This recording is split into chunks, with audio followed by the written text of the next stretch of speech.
Welcome to Under the Influence, where I explore astrology through lived experience, unseen guidance, and personal reflection. This isn't a series about rules or doctrines. We are not here to tell you who you are because of your chart or what will happen to you because of a transit. This space is for asking questions that aren't usually asked, for wondering out loud, for following the trail of lived experience and the whispers that come when I sit in the quiet long enough. What we share here comes from my own story and from something else too. An unseen chorus of ancestors and companions that move with me, and maybe with you as well. So let's begin with Pisces. The place in every chart that isn't just symbolic, it's porous, it leaks, it dissolves the neat containers we've built for ourselves and makes us available to something beyond the human script. I like to think of Pisces' house as a doorway to our unseen ancestors. But here's the trick, it's not a door you get to open by force. It creaks open when you're emptied. When you've been stripped of something you thought you couldn't live without. For me, Leo rising. That emptiness comes through the Pisces 8th house, Scorpio territory, the house of loss, of endings, of death and dissolution. And let me tell you, I've lived through seasons of being stripped bare, when people, identities, and even parts of myself I thought I couldn't live without were taken away. It isn't just material emptiness, but the grief of watching pieces of my life dissolve into something I can't control. It feels like being hollowed out by the ocean itself. And yet, it's precisely in that hollowing, in the ache of the eighth house, that something opens. The emptiness becomes a fullness of another kind. Suddenly, my unseen ancestors are near. Not as rescuers, not as saviors, but as co-conspirators in the mystery.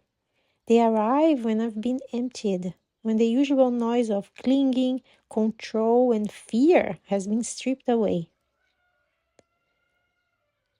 They don't save me from the loss, they walk with me through it, and in doing so, reveal that what dissolves is never the end, but the beginning of deeper inheritance. And when I return to Virgo's second house with that inheritance in hand, my sense of value and security is no longer built on possessions. It's rooted in what cannot be lost. And that's the paradox Pisces offers. To reach what is most whole, we have to pass through what feels like loss. To touch eternity, we have to be thinned out by impermanence. Each of us has a Pisces house where this paradox lives, an area of life where we are made porous enough to let the unseen in. And opposite that, a Virgo house, where we fight like hell to hold it all together, where we polish, strive, tighten, cling. And in that very clinging, we risk closing the door to the whispers waiting for us. And here's the collective twist. With the North Node now in Pisces, it isn't just personal anymore. We're all being asked together to live with more mystery than answers, to imagine humanity being trained to sense what can't be measured, to step away, even briefly, from the charts and graphs and productivity apps, and instead lean into the fog, into not knowing, into presence with what flickers at the edge of sight. Maybe our unseen ancestors have been waiting for this moment, waiting for us to be collectively disoriented enough to hear them. So here's what this series will do.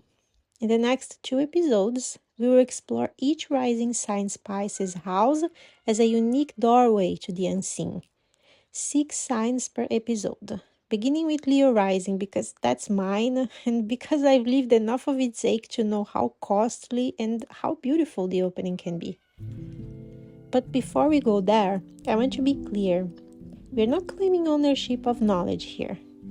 What you hear is my story, my lived experience, woven together with transmissions that come through my unseen ancestors. This is one thread in a much larger fabric. Take it as an invitation, not a conclusion. This is Under the Influence, and today the influence is Pisces, the house in your chart that is never just yours, the house that whispers, emptiness is a portal, not an absence.